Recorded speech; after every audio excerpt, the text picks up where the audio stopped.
আসসালামু আলাইকুম। এই যে আফিমনি কোন দিকে? আমার ছেলে এটা, এই যে তাকাও, হযরত বিল্লাল।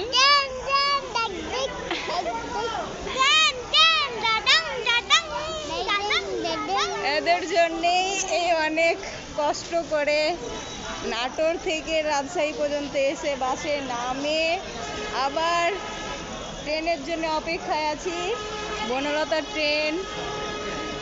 এই যে এটা মেয়ে, তার বাবা এসেছে আমাদেরকে নিয়েছে, সেই ক্লান্ত। দেখি বাবা। ও